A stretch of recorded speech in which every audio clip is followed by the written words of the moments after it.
Well, hello everyone. It's been an interesting week in all sorts of ways. I got snowed in for 2 days. We had over a foot of snow overnight, and then neither of my tractors would start, so I had to wait for my neighbour to dig me out. So the weather's been interesting. But then one of the things that really intrigued me and delighted me in many ways was J.D. Vance's speech to the security conference in Europe. So we have some thoughts about that as well. So that's where we're going today. Obviously starting with a bit of the Sermon on the Mount again. But for those who don't know me, my name is John Patrick. I was a professor in biochemistry and pediatrics. Students got on my case around 1980, realizing that under the surface there was still something that might be called faith. And they asked questions which I thought they ought to know the answers to, and they changed the direction of my life, so that I went from the ivory tower to a point where I was giving a lot of talks every year and going halfway around the world for about 20 years, talking about ethics, culture, faith, and public policy, which is a mouthful, but it opens up conversation with a little help. So that's me. Where we're going today is a bit more political than usual, but we live in a world where the politicians are making decisions because we sat on our backside and didn't bother to get educated in most cases. So here we go. I want to start with a quotation just to test your abilities. You don't have to tell anybody, but I want you to guess who this section is writing about. His name is right at the beginning, but I'll start and just call him he, and you can have the fun of guessing who it is. He was able to offer the cultureless, and I might say almost completely unenlightened realm which God had entrusted to him, a new enthusiasm for knowledge. Able to offer to a state worse than ours a new enthusiasm for knowledge. In its earlier state of barbarousness, his kingdom had been barely touched at all by any such zeal. But now it opened its eyes to God's illumination. In our own time, the thirst for knowledge is disappearing again, says the writer. The light of wisdom is less sought after, and it is now becoming rare again in most men's minds. Now, the writer is Strabo, who died in 849, and he's writing about Charlemagne, what is called the Carolingian Enlightenment. Enlightenment to the Western world now doesn't go back that far, so it's all about reductive science. That should be called the scientific revolution, but you can find that stuff on this podcast in various places. I am encouraged frequently by Wilberforce's comment that he had to learn to say the same thing a dozen times a day for 20 years with conviction. But it did end in the abolition of the slave trade across the Atlantic and indeed around the world. So, why was I impressed by J.D. Vance? The best screening of it, which is untouched, that I could find, was on Deutsche Welle. I didn't want anyone editing it. I wanted to listen to it live, so to speak. Obviously, it was a recording, but it wasn't touched. Now, the audience was all, of course, military and political people who thought they were there to work out how many rockets you would need to keep the Russians at bay, etc., etc. That's what they mean by security. And that's part of it. That's the reductive part of it.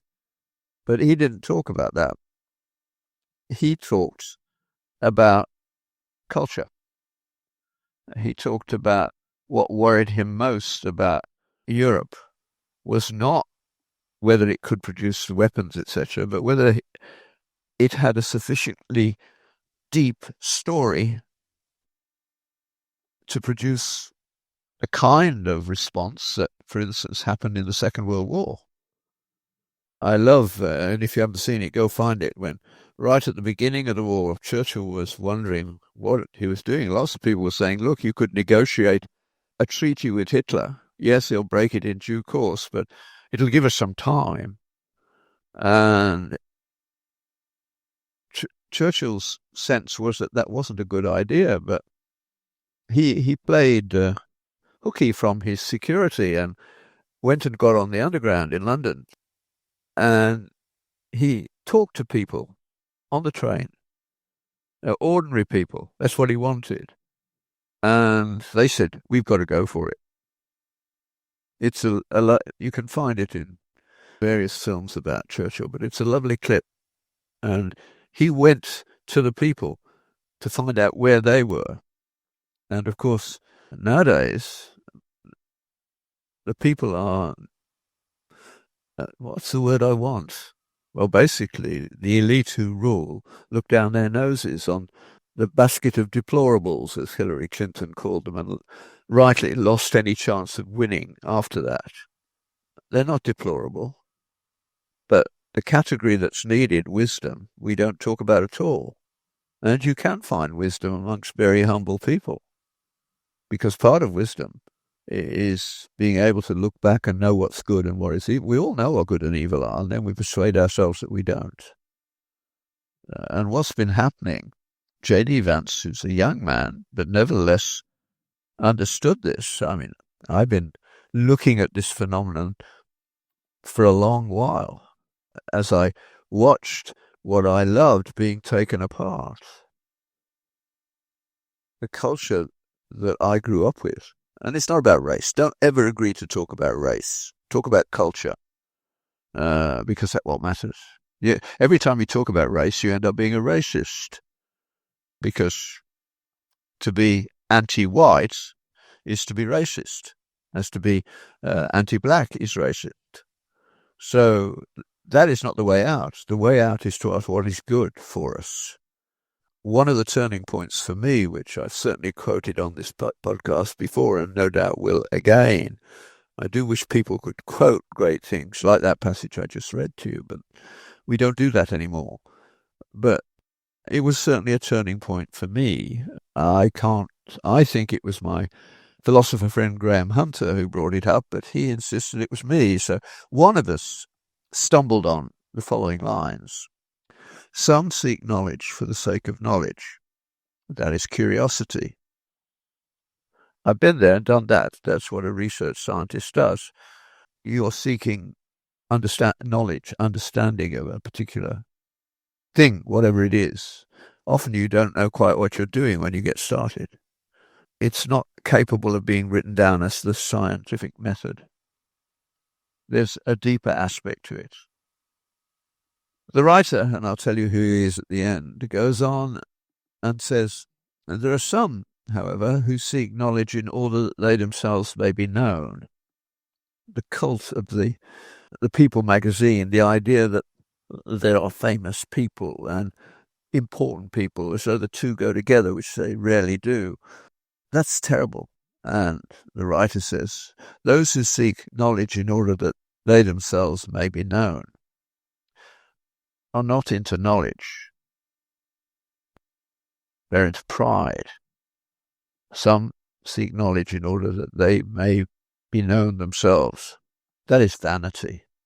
From that day onwards, I referred to my curriculum vitae as my curriculum vanitas, because that's what it is. They don't read your work, they weigh it. So, I mean, when you get people like, you can see how far we've fallen even at that level when someone like Claudine Gay has no original work to show and she becomes in charge of Harvard because she filled the categories they wanted. That's unbelievable. I mean, I'm a reasonably good second-rate professor, I would say. And I have somewhere over 100 publications. I haven't bothered keeping my CV up since I wasn't applying for grants anymore. That was vanity. And then he goes on and says, there are others who seek knowledge in order to sell it. That, he says, is dishonorable.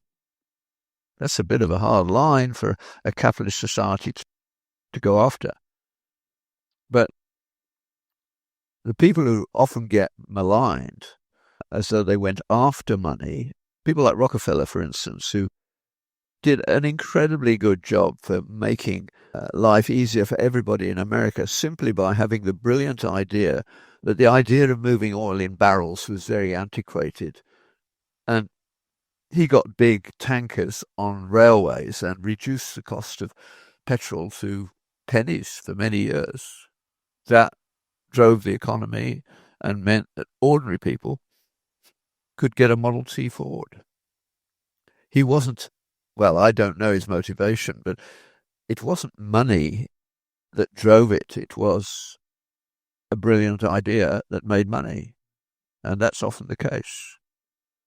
And then there's the fourth one. He says, but it is dishonorable to sell your fame or your work or whatever at ridiculous prices, like the Clintons do. I don't know how much they pay for a lecture from Bill Clinton. He's a good lecturer, but $100,000 for an hour is ridiculous. Now, I have played the game on a much more minor key, just out of curiosity to see when I knew that the person on the phone had got a slot that they'd promised and a contract was attached to it, just to see how much they were willing to pay. I bailed out a few thousand for an hour, which I still think is ridiculous. That's dishonorable. You shouldn't do that. The last one. Some seek knowledge in order to edify others, and that is love. I was not guilty.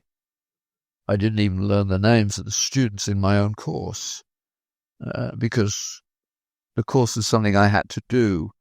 What I really wanted to do was what took place in the laboratory or in the clinic. And I was cynical at that level. Thank God I was forgiven, and the students were the means by which I repented. And for that I will be eternally grateful. That is moving towards wisdom. And the way it works, of course, is that it is genuinely motivating, isn't it, to realize that there is a judgment. So here I will slip in the weekly bit from the Sermon on the Mount. We've done the Christian character in the Beatitudes, its function to be salt and light in the world. And now we're in the process of going through the rest of chapter 5 and looking at the way we always want to make it into petty rules. And we look at the rules and not the story. And what Jesus does is to take examples of the law given to Moses, given to the children of Israel, which to this day they think if we keep these rules, everything will be okay. But that isn't what it says. What God says, if you keep these rules, you will flourish. He doesn't say in what way they'll flourish, but they will flourish. And if you don't, you will be in trouble. And unlike any other culture, because God is using them for this purpose of bringing light to the world as a whole, they get punished, and any other culture would be destroyed by what happened to them. But they come back, and they have another go, and they come back, and they have another go. They're having another go at the moment. How far will they go? Who knows? Armageddon is promised. Then we'll really know the answers.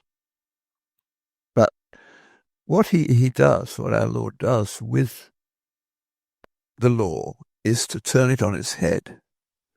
There are a lot of people, you meet them in church and all over the place, who simply think that if I do the best I can, God will be happy with that. No, that's not what it's about. You are saved by grace through faith, that not of yourselves, it is the gift of God. It's living out a gift, not earning a reward. And we forget that. It's being under new ownership. I said last week that I read through Colossians a couple of times, and I'm still going back to it this week as well. It has in it one of my favorite examples of how a better life starts. And Paul, writing to the Colossians, says, you were in the kingdom of darkness. We all know what good and evil are. We all know what we're not ashamed of and what we are ashamed of, and we do what we're ashamed of. All of us, recurrently. We all know that. I think that's the image of God. we cannot not know that something like the Ten Commandments, if they became the structure of a society, it would be good. It would be better than otherwise. But Paul, writing to the Colossians, says, you were not in that kingdom at all. You were in the kingdom of darkness. Your minds were darkened. Your way of life was darkened. The world was a terrible place in many ways. But it doesn't stop there. He then goes on with what I think is a beautiful metaphor. He says, but you have been translated from the kingdom of darkness to the kingdom of God's dear Son. The start of that journey, I think, is well sort of exemplified by comparing it to a state that had been part of the British Empire and becomes independent in the 1960s or thereabouts. And there would usually be a ceremony at midnight when the Union Jack was hauled down and the new flag was pulled up. You went to bed, if you didn't wait for the ceremony, under the flag of Britain in that kingdom. But you woke up the next morning in a new kingdom. But were you different? No. You're just under new authority. It's all a question of which authority we are under. And that's where our mind and our intellect and our behaviors are so important. They make it more likely that we'll make progress. Teach these things to your children and your grandchildren, by the way. If you missed out with your children, you might get a chance with your grandchildren. And that, at my age, is the most treasured thing that happens to me, is my grandchildren who come and talk to me about serious things that they've often heard on this podcast, and then shared it with their friends because they found they could. And not so long ago, one of them turned up with a friend who wanted to talk to me. And it wasn't trivial. That I find deeply moving. That's grace at work, nothing else. And to be allowed to watch it is wonderful. And what the writer that I started with at the beginning was writing about was Charlemagne. And he has that line that Charlemagne was there to see faith take root, and what happened? People became interested in knowledge and even more in wisdom. But it didn't last very long, as it often doesn't. It burns out. The enthusiasm for faith, which is almost invariant when you're a teenager anyway, it can be a slow burn later on more often. But that enthusiasm is not the way forward. That's why Paul writes the epistles. The enthusiasm and the experience is to be remembered and talked about. It did happen. There was a moment where you woke up in the morning and you really wanted to read your Bible. And you'd never done that before. As one of my friends said, when I got back home, it was as though I had new eyes. That's conversion. But then Paul gets to work. I mean, he says in every epistle, they're all of the same structure. He looks at the church he's writing to, but decides which of their problems are the ones that he wants to start with, and then off he goes. And he thinks that the solution to their problems is to be found in what they think and how they think. So he teaches them some theology, quite a lot of theology in Romans, less in the other books. And when he's laid out the theology, he says something like this. Now, he says, if you have understood what I've been saying to you in the last, in Romans' case, 11 chapters, then he gets to chapter 12 and he says, so, if you have understood, you must be transformed by the renewal of your feelings. I often say that in church because I want to see if anybody's listening. Because, of course, he didn't say that. But it's what most people go to church for. They go to feel better. And that's across the board. They do it in different ways, from Catholic to Pentecostal. That's what they go for, many of them. When I was growing up, the Catholics never read the Bible, but they went to church to feel better. And they say there's nothing like confession to make you feel better. Whether they really understood it is another question. Paul actually says, you must be transformed by the renewal of your mind, the way you think. And in Matthew, he says this. He says, don't think I've come to abolish the law and the prophets. I haven't. And anyone who teaches them to other people, that's an honourable thing to do. And anyone who diminishes the law is in great danger. But then he goes on, but unless your righteousness is better than that of the Pharisees who spent their whole life trying to keep the law, you'll go to hell. Wow. So who doesn't go? Well, this was speaking before the cross. The cross at the centre of history was yet to come up. But it did. So he says, unless your righteousness is greater than that, you'll never go into the kingdom of heaven. And you see what he's done. He said, look, the law has no ability to make you good in God's sight. Only Christ can do that. But the law can teach you that you need that help. Because, as J. Budziszewski puts it in his lovely book, What We Can't Not Know, almost everybody, almost all of the time, knows that something like the Ten Commandments are good. A society that lived that way would be a better place to live. But we can't do it on our own. That comes later. That's the working out of faith, which Paul talks about in every epistle. And it's the mind. Your mind has to change. The way you think, what you will and will not accept.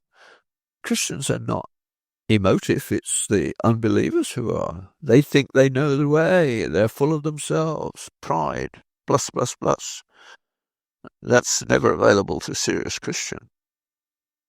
What we have is grace upon grace, and some slow progress, often a bit of a zigzag up and down over a lifetime. But always when we ask for help, it is given. Often, of course, we don't ask, which is very sad, but that's who we are. So you need, if you want to be happy, you've got to get your mind in gear. And that will show in terms of what you will read and what you will not, what you immediately recognize as rubbish and what you don't. Now, what was missing from my point of view in Vance's discussion, he pointed straight away that, with a very nice introduction, but then he really laid into him saying, I'm not worried about the Russians or the Chinese. I'm worried about your, he didn't say your soul, but that's what he meant. That Europe has lost its way. Tacit atheism has taken over. They think that you can't be a Christian and rational, not recognizing that rationality is a very big problem for somebody who doesn't believe in the traditional story. Rationality doesn't come out of Darwin. What comes out of Darwin is a struggle for success, and it is rational to do whatever allows you to win, and that's the state they're in. And increasingly they lie whenever they think they can get away with it. And shortly you will say, people, of course I lied then, everybody would. I've not seen quite that sort of, what's the word I want? Braggadocio? Anyway, the sort of, I don't care, straight in your face. Because they know they still can't get away with it. But it wasn't so very long ago in America that a guy was shown to have had an affair and his presidential run was over. That's gone now. It's just simply everybody does it. And all the political components of our society, to a large extent, do. We're not marrying. We're shacking up. We're diminishing our society all the while. And the easiest way to demonstrate it is to ask about trust, which Vance did not do. Because I think that sets people back on their heels. When you're negotiating with other people, you've got to ask the question, how much can I trust them? I'm a physician, and I've spent most of my life talking to physicians. It's only in the last year or two that Craig bullied me into doing this podcast has broadened my vision for me, and I'm grateful for that. I know how to talk to physicians. It appears that some of you occasionally find something worthwhile as well, and that's good. So trust is a good example. And it's not as widely distributed as you would think. In fact, most people have very few people in their lives that they really trust. That's terrible. How many people can you trust? Put it this way to your kids. Imagine you have $10,000 in your account and you realize that the People's Republic that you're living in is about to take all private money away. So you pop over the border to the next country that hasn't got that sort of law, and you leave your $10,000 with somebody you can trust, if you can find someone. Now, I've had the privilege over the last 25 plus years of traveling around the world, and particularly in the States,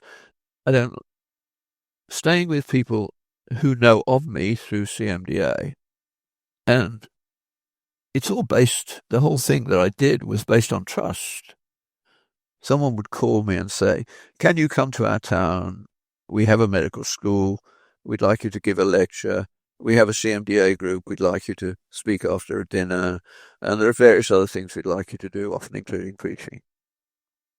And I'd say, fine. When? And they'd tell me, and I'd say, okay, I'll buy the ticket. And they said, well, we'll pay that. And what's your honorarium? And I would say, I don't really need an honorarium. It's very nice. It's helpful, but it's good for you to value what I do because it could help you to think through some other things. So if you like what I do, why don't you pay me at roughly the same rate that you earn? And they said, that's fine. And Americans are the most generous people on earth, so they've been very generous to me over the years. But so I buy the ticket, go off to wherever it is, and met at the airport. It's never difficult to see a Christian waiting for another Christian. We can recognize one another. The Russians taught me that. They said we can pick out you Christians with the greatest of ease. You have readable faces. Russians have unreadable faces because it was too dangerous to be recognized, because random arrests were part of the way of controlling the population, fear. So then I go to their home because I don't like hotels. And they say, well, it's a few hours before you've got anything to do. We've got some things to do. Would you like to borrow a car and drive around town? No. Thank you. I'm happy to sit and read. And they said, well, help yourself to anything you need. There's stuff in the fridge, etc. And later that day, at the end of the day, probably I have a conversation, something like this quite frequently. Isn't it astonishing? We have only known one another for a few hours. But because of what we hold in common, you know that I can trust you and you can trust me. And then I go through the example of, the money example. And it would be perfectly safe. That is real trust. And it's something that Christians have and we don't talk about and we don't use as much as we should, because we're being infected with the modern world's ways. When we go on holiday, we really ought to think about making contact with our brothers and sisters locally. But, of course, it's not so easy as it used to be. But we do have a network of people who really understand. Some years ago, I came across that study that showed that almost everybody was linked to everybody else by 7 handshakes, was it? Something of that order. I thought, that can't be true. And so I was thinking about it. And I thought, let's do a thought experiment. I was at a conference, actually, and I said, well, how many handshakes would it take me to get to the Pope? and how much to George Bush, who was president at the time. To my astonishment, within an hour or two, I realized I could get to the Pope in 2 handshakes. I'd done some public policy work with a lawyer who was a very good friend of Richard John Newhouse, who was the founder of First Things. Newhouse and Pope John Paul were good friends, so that every time Newhouse went to Rome, he had dinner with the Pope. So I had only 2 handshakes to get to the Pope, if something really serious needed to be done and could be done that way. George Bush. I was apolitical at that stage, with the usual teenage tendencies to the left and then later tendencies to cynicism, but certainly not left anymore, because it thinks human nature is good and it clearly isn't. And at dinner that evening, I was sitting with an American gynecologist, and he asked me what I'd been thinking about. And so I told him, and he laughed. He said, "You only need 1 handshake to get to George Bush. I went to school with him." That's how connected we are. There are people who travel a lot and write and are known, who are sort of pivot points. But I can get to any continent in the world except Antarctica immediately. And from then on, it's not going to take long. That's the world that we're supposed to have. Paul travelled all the while. Jesus told his disciples to travel, and he assumed that they would be invited in, and they were to stay there as long as people were listening to them, and if people didn't want to listen, they would shake the dust of the town off their feet and move on. But we had better reflexes for proper living in the past than we have now. Now, many kids in university have no real friends, no people they really trust. We introduced ethics into courses in the university in the hope that it would do some good, but of course it didn't. J.D. Vance was pointing at Europe and saying, "You've lost your way. The narrative of how you live has been basically damaged. When people can be taken to court for praying silently, that's ridiculous." Freedom of speech is what he was talking about, and it is important. We ought to be able to say anything that isn't unnecessarily rude. That would just be bad manners. But Voltaire's famous, "I totally disagree with your views, but I will die for your right to express them." Without that kind of open freedom of speech, we're on the way to tyranny. And J.D. Vance pointed that out, and the audience didn't like it. But the Deutsche Welle website that put it up, there were very few people siding with the audience, or professionals who thought that when you're doing security, you don't need anything like a moral structure to your lives. But of course you do. Trust is absolutely and completely essential. Well, do listen to that. Find J.D. Vance Security Conference, Deutsche Welle, and it's about half an hour, but it's very well done, in my view. And he's talking about metaphysics, really, but faith, what we believe, what makes our society as opposed to another. Now, that's not a small point. The person who picks it up most effectively over time, of course, is Tom Sowell in one way or another, but he doesn't talk about it in any way religiously. But he simply describes cultures matter. And it's not an accident that the Judeo-Christian understanding of how we ought to live has been the most effective one in the world. That's where science began. One question will open up the two sides of this divide. And it's this: if there is something nasty going on in your subculture and you're asked about it, are you going to put truth above loyalty or loyalty above truth? If you choose truth, you're going to tell it. If you choose loyalty, you won't. Now, Muslims, for instance, always put loyalty above truth. Loyalty to other Muslims is the primary good. Muhammad taught them that. If Muhammad existed, we're not even sure of that now. But the Quran teaches that. It's not wrong to lie to an infidel if it brings some benefit to Muslims. The only trouble is you can't produce a big society because a big society needs more trust than that.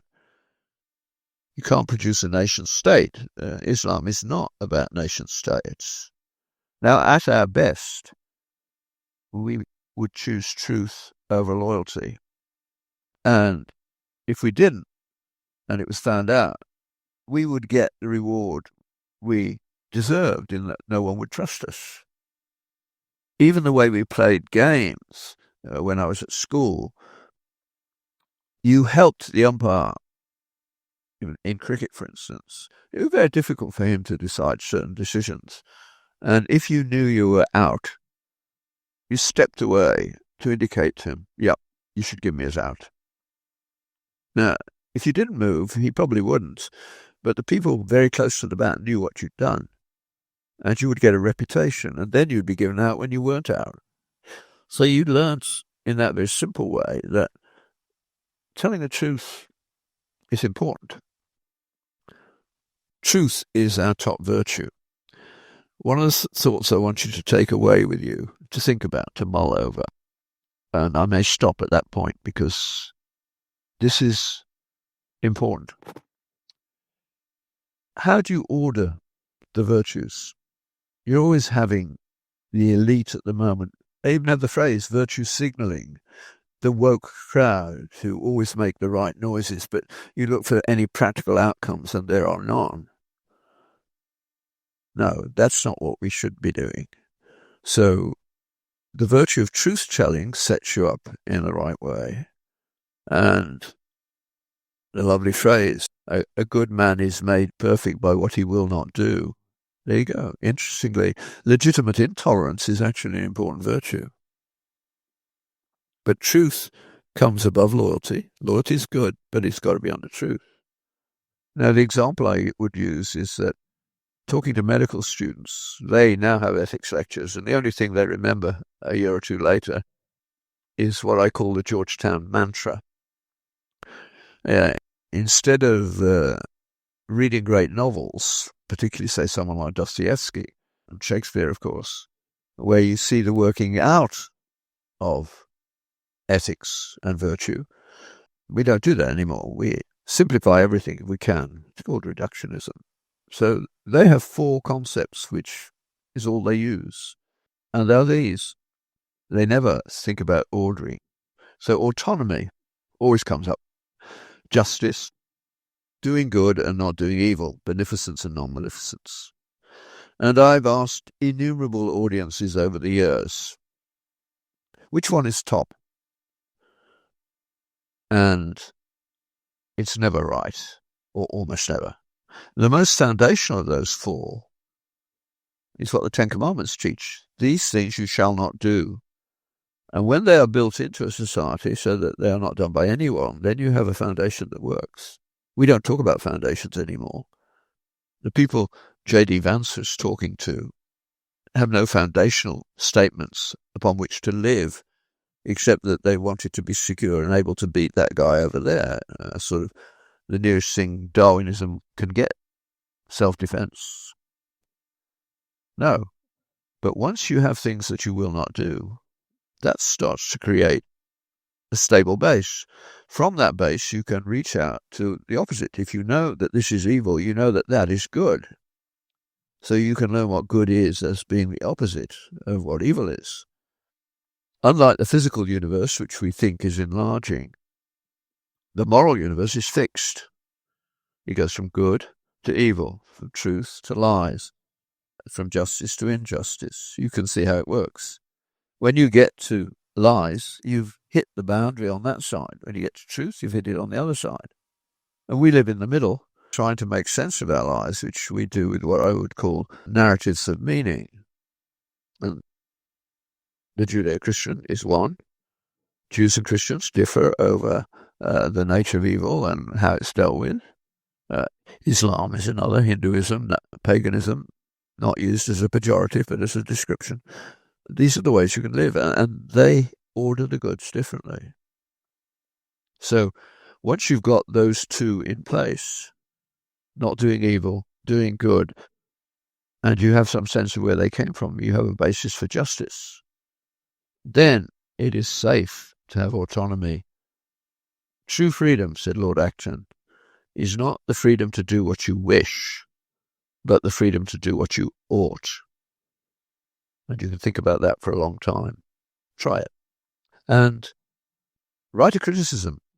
Craig tells me there's some way you can do it. I've no idea how you do, but you're all modern, you probably can. And I'm perfectly honest when I say I will not get cross with criticism. That's the way I learn. If I have totally screwed up, say so. And you'll get an email back saying, thank you, you're right, I did screw up. We all screw up. And we learn from that when we share it. Repentance is a great gift. The Lord be with you.